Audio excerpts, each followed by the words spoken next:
नमस्कार दोस्तों। मार्केट की डायरेक्शन को आइडेंटिफाई कैसे करना है और क्यों करना है उसके बारे में डिस्कस कर लेते हैं। देखो, सबसे ज्यादा जरूरी है मार्केट में डायरेक्शन को आइडेंटिफाई करना। बस डायरेक्शन की साइड में आपको सेटअप देखना, उसके बाद आपका एंट्री, एसएल और टारगेट आता है। अगर आप इस डायरेक्शन को छोड़ दोगे, सेटअप पर ज्यादा फोकस करोगे और एंट्री, एसएल, टारगेट पे फोकस करोगे तो आपको लॉस ही होगा। देखो, हमेशा एक थॉट प्रोसेस, एक स्टार्टिंग से एक प्रोसेस होता है कि पहले डायरेक्शन, उसके बाद सेटअप, उसके बाद एंट्री, एसएल, टारगेट।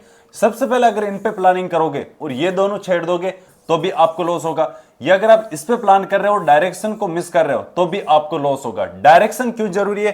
क्योंकि डायरेक्शन, आपको ये पता चल गया कि मार्केट अपसाइड में डायरेक्शन है, तो फिर आपको क्या करना है? सेटअप देखना है, वो भी कौन सा? अपसाइड के लिए। उसके आप एंट्री, एसएल और टारगेट प्लान कर सकते हो। तो आज हम क्या करेंगे, क्लोजिंग प्राइस के बेस पर डायरेक्शन को कैसे आइडेंटिफाई करना है, कैसे आपकी साइकोलॉजी काम करता है। जैसे प्रीवियस दिन का मार्केट क्लोजिंग प्राइस यहां पर है, तो यहां पर एसटीबीटी और बीटीएसटी, मतलब जो आज बाई करते हैं, आज सेल करते हैं, वो जो कैरी फॉरवर्ड करते हैं, वो कल जो एग्जिट करते हैं, उसको एसटीबीटी और बीटीएसटी बोलते हैं। तो ज्यादातर क्लोजिंग प्राइस क्या करता है? हमेशा सपोर्ट और रेजिस्टेंस लेवल का काम करता है। जैसे हम साइकोलॉजी की बात करूं, जब भी मार्केट गैप अप ओपनिंग होता है, ज्यादातर हमेशा देखना आपकी साइकोलॉजी बाइंग साइड में काम करेगी।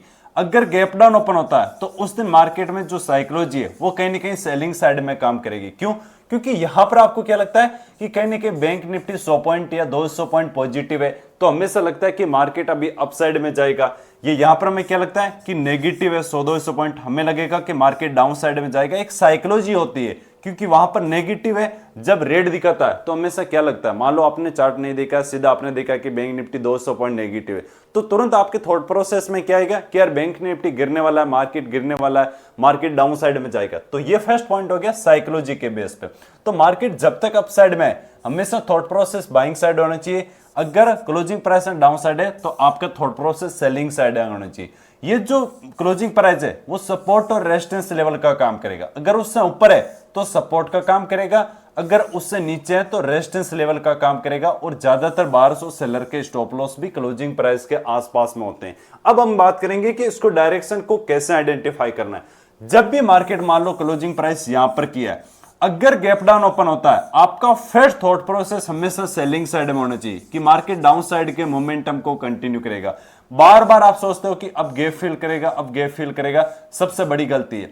यहां पर कोई भी सेटअप बनता है, आपको सेलिंग साइड के सेटअप को आइडेंटिफाई करना है। फर्स्ट थॉट प्रोसेस आपका ये हो गया। सेकंड, आपका जो डायरेक्शन है वो बिल्कुल डाउन साइड में है, तो आपको सेटअप भी क्या देखना है? डाउन साइड के देखना है। तीसरी कंडीशन, हमें सेटअप कब बाइंग साइड का देखना है, यह जो हमारा डायरेक्शन है वो कब चेंज करना है कि अब मार्केट अप साइड में जाएगा। अगर मार्केट क्लोजिंग प्राइस को ब्रेक करके ऊपर सस्टेन करने लग जाता है, तब हम देखेंगे कि जो हमारा डायरेक्शन है वो कहीं ना कहीं अप साइड में शिफ्ट हो चुका है। हम यहां पर बाइंग साइड की पोजीशन बनाएंगे, क्योंकि मार्केट में क्या हो सकता है, मान लो प्रीवियस दिन किसी ने बाई किया हो, उसको निकालने के लिए गैप डाउन ओपन हो गया, ताकि जो नॉर्मल बायर्स है वो वहां पर डर के मारे एग्जिट कर दे और उसके बाद मोमेंटम को कंटिन्यू करे। इसलिए क्लोजिंग प्राइस हमेशा बेस्ट काम करता है किसी भी सपोर्ट और रेजिस्टेंस लेवल की। सेम, अगर क्लोजिंग प्राइस यहां के आसपास है, यहां पर क्लोज किया, मार्केट गैप अप ओपनिंग हुआ, ज्यादातर आपकी साइकोलॉजी बाइंग साइड में होनी चाहिए, कोई भी सेलिंग साइड का थॉट प्रोसेस नहीं होना चाहिए जब तक मार्केट क्लोजिंग प्राइस को ब्रेक करके उसके नीचे सस्टेन ना करे। हमेशा सस्टेन करना जरूरी है, नहीं तो बहुत बार मार्केट डाउन साइड में आएगा, जो यहां बाहर से उनको निकालेगा, उसके बाद मोमेंटम करेगा। अगर वो सस्टेन नहीं करता है तो सबसे बेस्ट साइन है वो पॉजिटिव साइन है, कहीं ना कहीं मार्केट बाइंग साइड इंटरेस्टेड है। चलो अभी हम क्या करते हैं, इसको चार्ट में समझने की कोशिश करते हैं। जैसे यहां पर आप देखोगे तो मार्केट गैप अप ओपनिंग हुआ, उसके बाद यह आपका हो गया closing price, market down side में आया, इस क्लोजिंग प्राइस के पास सस्टेन करके इसको ऊपर की तरफ ब्रेकआउट किया। जब भी आप चार्ट को देखना, हमेशा एक बात ध्यान रखना, अगर मार्केट को अपसाइड में जाना है या डाउन साइड में जाना है, कहां से आसानी से जा सकता था, कहां से जाने की प्रोबेबिलिटी ज्यादा है, इस बात को हमेशा ध्यान रखना। जैसे अगर मार्केट यहां पर ब्रेकआउट करके यहां कैंडल क्लोज किया है, यहां से अपसाइड जाने की पॉसिबिलिटी ज्यादा है या यहां से अपसाइड जाने की पॉसिबिलिटी? क्योंकि अगर यहां से अपसाइड में जाएगा तो बहुत ज्यादा दूरी तय करनी पड़ेगी, लेकिन यहां से आराम से अपसाइड में जा सकता है। ज्यादातर आप देखते हो ना, मार्केट को जैसे गिरना है तो यहां पर क्या किया, ऊपर की तरफ क्लोजिंग प्राइस का सस्टेन नहीं किया और मार्केट डाउन साइड में सस्टेन करता रहा। इस रेंज को ब्रेक डाउन किया। आप खुद बताओ, जब क्लोजिंग प्राइस को एक बार अपसाइड में ब्रेक करने की कोशिश की, सबकी साइकोलॉजी बाइंग साइड में क्रिएट की, बट वो सस्टेन नहीं किया और वापस रेंज को डाउन साइड में ब्रेक डाउन किया। इसका मतलब डायरेक्शन क्या? Down side. Direction down side कैसे पता चलेगा?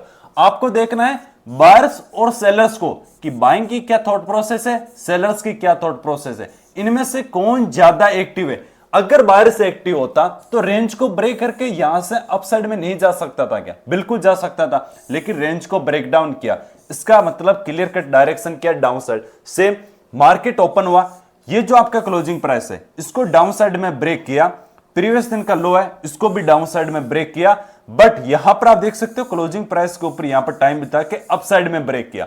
अब आप ये देखो, सेलिंग साइड में जाने का सबसे बेस्ट क्या है कि मार्केट जैसे जैसे अपसाइड में जा रहा है यहां से सेलिंग जाना आसान है या मार्केट में यहां से सेलिंग जाना है, क्योंकि यहां से आराम से कंटिन्यू कर जाता या छोटा सा पुल बैक आके फिर कंटिन्यू कर जाता, लेकिन इतना बड़ा डीप ऊपर की तरफ पुल बैक नहीं आता, क्लोजिंग प्राइस के ऊपर सस्टेन नहीं करता। तो जब तक क्लोजिंग प्राइस से नीचे है हमेशा कंटिन्यू मोमेंटम में ध्यान रखना है, नहीं तो ज्यादातर आप ट्रैप हो जाओगे, क्योंकि एक तो क्या कंटिन्यू मोमेंटम करके आया तो क्लोजिंग प्राइस के नीचे सस्टेन करने के बाद ही ट्रेड प्लान करना चाहिए। ऐसा नहीं कि क्लोजिंग प्राइस को तुरंत ब्रेक कर दिया तो आपको सेल करना है, तुरंत ब्रेक कर दिया तो बाई करना है, उसके ऊपर सस्टेन करना चाहिए, उसी के बाद हमेशा बाइंग साइड और सेलिंग साइड का ट्रेड प्लान बनाना है। जैसे सेम यहां पर प्रीवियस दिन समझना, मार्केट ओपन हुआ, ये आपका लो प्राइस है, मार्केट डाउन साइड में ब्रेकडाउन किया। मैं फिर से आपको बता रहा हूं ज्यादातर ब्रेकआउट और ब्रेकडाउन क्यों करते हैं, ताकि जो प्रीवियस बायर्स और सेलर्स है उनको निकाल सके। जैसे यहां पर मार्केट में ज्यादातर जिनके भी एसएल है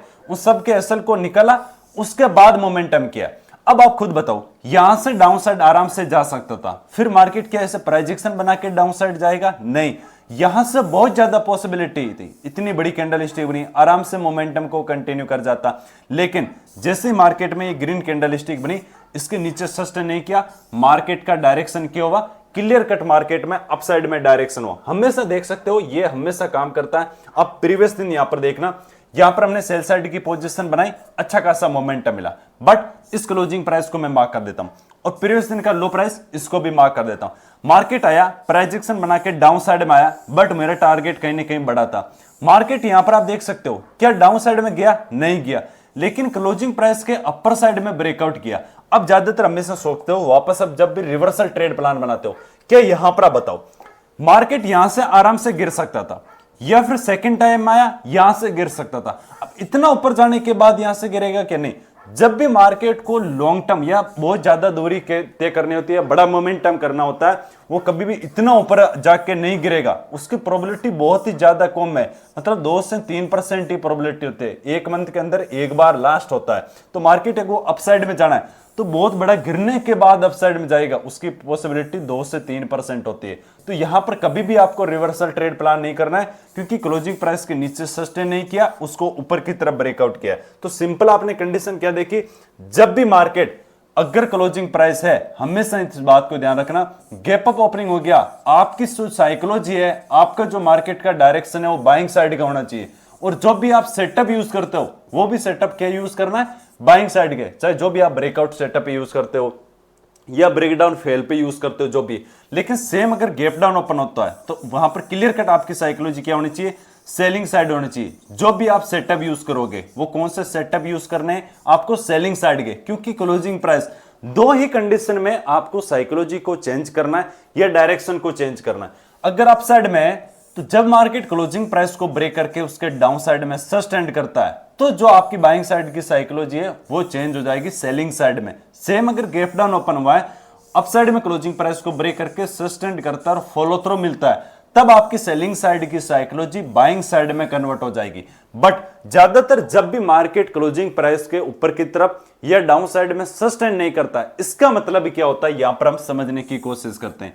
ये मान लो आपका क्लोजिंग प्राइस है, मार्केट यहां पर गैप डाउन ओपन हुआ, तो आपकी साइकोलॉजी तो हमेशा सेलिंग साइड होगी, लेकिन इसने क्या किया? ऊपर की तरफ ब्रेकआउट किया, यहीं पे चार्ट पे टाइम बिताया जो आपका क्लोजिंग प्राइस है, बट सस्टेन नहीं किया और डाउन साइड आ गया। यहां पर क्लियर कट आपकी साइकोलॉजी सेलिंग साइड होनी चाहिए कि एक बार बारिश को एक्टिव करवाया, अगर बारिश एक्टिव होते तो यहां से प्राइस निकल जाता, लेकिन क्लोजिंग प्राइस के ऊपर सस्टेन नहीं किया, वापस क्लोजिंग प्राइस से नीचे की तरफ आ गया, मतलब कहीं ना कहीं नेगेटिव साइन है, आपका क्लियर कट जो सेटअप है या थॉट प्रोसेस या जो डायरेक्शन है वो कहीं ना कहीं डाउन साइड या सेलिंग साइड है। सेम अगर मार्केट गैप अप ओपनिंग हुआ, नीचे ब्रेकडाउन किया, यहीं पे टाइम स्पेंड किया, बट वापस ऊपर की तरफ आ जाता है, तो क्लियर कट जो थॉट प्रोसेस है वो अपसाइड में होना चाहिए, क्योंकि सेलर्स एक बार ट्राई कर चुके हैं, बायर्स एक बार ट्राई कर चुके हैं। अगर यहां पर बायर्स आए होते ना तो मार्केट तुरंत अपने मोमेंटम को कंटिन्यू कर जाता। अगर सेलर्स यहां पर एक्टिव होते तो वहां से मोमेंटम को कंटिन्यू कर जाता, इतना ऊपर की तरफ जाएगा, उसके बाद मार्केट में डाउन साइड आने की पॉसिबिलिटी कम है। हो सकता है यहां पर भी बहुत क्या होता है, छोटा सा मोमेंटम मिले उसके बाद कंटिन्यू कर जाए, लेकिन ज्यादा ऊपर जाएगा ना, फिर वहां पर हमें रिवर्सल ट्रेड प्लान नहीं करना है जब तक कि मार्केट क्लोजिंग प्राइस को ब्रेक ना करे। यहां पर हमें सेल नहीं करना है। अगर क्लोजिंग प्राइस को वापस ब्रेक कर देता है तो क्लियर कट डायरेक्शन क्या हो जाएगा, डाउन साइड। सेम अगर बायर्स एक्टिव होता है तो यहां से कंटिन्यू कर जाता है। यह बहुत बार क्या होता है, एक बेरियस कैंडल बना देगा लेकिन वापस तुरंत रिवर्सल हो जाएगा, तब हम देखेंगे ओनली फॉर ट्रेप करने के लिए आया था, वापस अपने मोमेंटम को कंटिन्यू कर रहा है। जब भी आप क्या करते हो, बिगिनर्स होते हो, आपको यह समझ नहीं आता कि चार्ट ट्रेडिंग करना कैसे है, तो आपको सिंपल क्या करना है, बायर्स और सेलर्स को देखना है कि मान लो मार्केट अपसाइड में जा रहा है, क्या यहां से इतना डाउन साइड आने की पॉसिबिलिटी है, या डाउन साइड आया कि यहां से इतना अपसाइड जाने की पॉसिबिलिटी है। उसको क्या देखना है, क्लोजिंग प्राइस को देखना है कि मार्केट क्लोजिंग प्राइस से कितना बड़ा मोमेंटम कर गया, क्लोजिंग प्राइस से कितना बड़ा डाउन साइड मोमेंटम कर गया, क्या उसके नीचे सस्टेंड कर रहा है या नहीं, क्या उसके ऊपर सस्टेंड कर रहा है या नहीं। अगर बायर्स एक्टिव होते और मार्केट क्लोजिंग प्राइस से ऊपर चला जाता है तो वापस जब तक मार्केट क्लोजिंग प्राइस को ब्रेक नहीं करेगा, हर डे में बायर्स एक्टिव हो जाएंगे जब तक मार्केट है। लेकिन अगर उसको डाउन साइड ब्रेक कर दिया, फिर कहीं ना कहीं बायर्स भी निकलने लग जाएंगे, जिनका बायर्स का एसएल भी कटना शुरू हो जाएगा, फिर सेलर्स का कॉन्फिडेंस हो जाता है क्योंकि मार्केट क्लोजिंग प्राइस को ब्रेक कर दिया, तो वहां पर कंटिन्यू डाउन साइड का मोमेंटम। दूसरी बात क्या होता है, क्लोजिंग प्राइस को आप 3:30 बजे तक ट्रेड कर सकते हो। ऐसे नहीं कि मॉर्निंग के अंदर ही मार्केट में जो क्लोजिंग प्राइस है वो सपोर्ट और रेजिस्टेंस का काम करेगा। 12:30, 1, 2 बजे तक भी मार्केट कभी भी क्लोजिंग प्राइस को ब्रेक करता है, क्लियर कट आपका कहीं ना कहीं डायरेक्शन चेंज हो चुका है। जब भी मार्केट, लगभग इस बात को ध्यान रखना, 12:30 बजे के बाद अगर क्लोजिंग प्राइस को डाउन साइड ब्रेक डाउन करे, जैसे मॉर्निंग में तो कंटिन्यू अपसाइड में था लेकिन 12:30 बजे के बाद ब्रेक डाउन कर रहा है, इसका मतलब बायर्स ज्यादा एक्टिव नहीं है, नहीं तो यहां से अपसाइड में चला जाता। 9:30, 9:15 से लेके 12 बजे तक तो 2-2.5 घंटे हो गए, 3 घंटे हो गए, यहां से आराम से जा सकता था, लेकिन यहीं पे सस्टेंड कर रहा है, फिर क्लोजिंग प्राइस को ब्रेक कर दिया, क्लियर कट आपका डायरेक्शन है वो डाउन साइड में। सेम 12:30 बजे तक अगर जो आपका क्लोजिंग प्राइस है यहीं पे मोमेंटम वापस अपसाइड ब्रेक कर दे, तो क्लियर कट जो आपका डायरेक्शन है अपसाइड में, जो भी आप सेटअप यूज करते हो वो भी आपको अपसाइड में यूज करना चाहिए। अगर आप डायरेक्शन के साथ में ट्रेड करोगे, अगर आप सेटअप यूज करोगे तो आपकी प्रोबेबिलिटी बढ़ जाती है। जैसे मान लो प्राइस किसी जगह चल रहा है, यहां पर बाय करते हो, उसकी प्रोबेबिलिटी क्या है, 50% सही है। सेल करते हो, उसकी प्रोबेबिलिटी क्या है, 50%, 50% है कि अपसाइड में भी जा सकता है, डाउन साइड में जा सकता है। बट इस प्रोबेबिलिटी को बढ़ाना है तो 2 से 3 चीजें फैले क्या, मार्केट का ट्रेंड के साथ करोगे तो आपकी प्रोबेबिलिटी थोड़ी सी बढ़ जाएगी। फिर डायरेक्शन के साथ ट्रेड करोगे तो आपकी प्रोबेबिलिटी बढ़ जाएगी।